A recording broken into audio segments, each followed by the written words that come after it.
Hello बच्चों, let read the question. So question says that select the complex compound which do not show stereoisomer. इनमें से कौन सा complex है जो स्टेरियोइसोमर को शो नहीं करता? तो स्टेरियो के लिए हम क्या करेंगे? आधा ज्योमेट्रिकल और ऑप्टिकल। और कोऑर्डिनेशन नंबर 4 है तो मेनली हमें अगर देखा जाए तो यहाँ पे हम ज्योमेट्रिकल को चेक करेंगे। और सेकेंडली अगर हम बात करें तो यहाँ पे मेंशन नहीं है तो हम यहाँ से क्या करेंगे? स्क्वायर प्लेनर को ही मेनली चेक करेंगे क्योंकि टेट्राहेड्रल में कोई भी ज्योमेट्रिकल आइसोमर नहीं होता। ठीक है, और स्क्वायर प्लेन में कोई भी आपके पास ऑप्टिकल नहीं होता। ये दोनों कंडीशन ध्यान रखना है। तो सबसे पहले एन बात करते हैं। एन क्या होता है? इथाइलिन डायमीन बाइडेंड्रल लिगेंड्स है। तो एन एक यहाँ पे 90 पे रहेगा, दूसरा यहाँ पे रहेगा। तो ज्योमेट्रिकल होने के लिए क्या होता है? आपका पॉसिबिलिटीज यानी कि आपके पास इसको दूसरा अरेंजमेंट चेक करना पड़ता है, बट इसका कोई दूसरा अरेंजमेंट पॉसिबल नहीं है, तो ये ज्योमेट्रिकल आइसोमर शो नहीं करेगा। और प्लेन ऑफ सिमेट्री होने की वजह से ऑप्टिकल तो शो करेगा ही नहीं, मतलब ओवरऑल पहला वाला मॉलिक्यूल स्टीरियोआइसोमर शो नहीं करेगा। तो पहला आपका आंसर में आ चुका है। सेकंड की बात करते हैं। एक साइड आपका एन है और एक साथ ग्लाइसिन है। जीएलवाई क्या होता है? ग्लाइसिन है। तो ग्लाइसिन कैसा होता है? अनसिमेट्रिकल होता है, तो इसको ध्यान रखे। ये अनसिमेट्रिकल होता है कुछ इस तरीके से। यहाँ पे एक CH2 ग्रुप होगा और यहाँ पे एक NH2 ग्रुप होगा।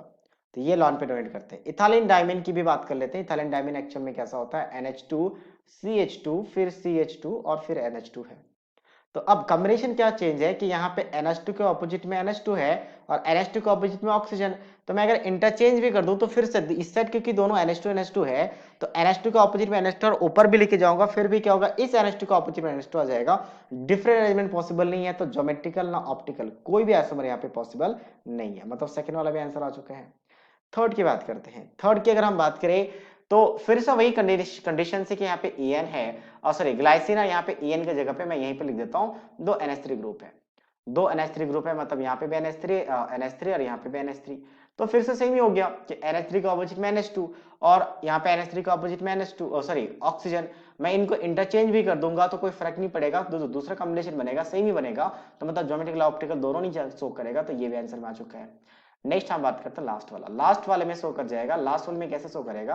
अगर मैं बात करूं अनसिमेट्रिकल होता है जो सामने लिखा हुआ, क्योंकि ये जो ग्लाइसिन है, ग्लाइसिन एक अनसिमेट्रिकल लिगेंड्स है, जिसकी वजह से अगर मैं बात करूं तो यहाँ पे जब डोनेट करेगा तो ये पहला आपके पास बना। तो यहाँ पे जो आएगा वो ऑक्सीजन हो सकता है NH2 के ऑपोजिट में रहे और NH2 इधर ऑक्सीजन के ऑपोजिट में रहे, पहला कॉम्बिनेशन। दूसरा कॉम्बिनेशन क्या बना सकते हैं हम लोग कि NH2 का ऑपोजिट में NH2 और ऑक्सीजन का ऑपोजिट में ऑक्सीजन, मतलब ज्योमेट्रिकल आइसोमर बन गया। दूसरा कॉम्बिनेशन हम शो करना चाहे तो शो भी कर सकते हैं कि यहाँ पे ऑक्सीजन रहेगा। बाकी हम लोग सेम एज इट इज रखेंगे, इस पोजीशन में चेंज नहीं करता, हम सेकंड वाले में चेंज कर लेंगे। तो सेकंड वाले में यहाँ पे क्या आ जाएगा? आपका NH2 आ जाएगा।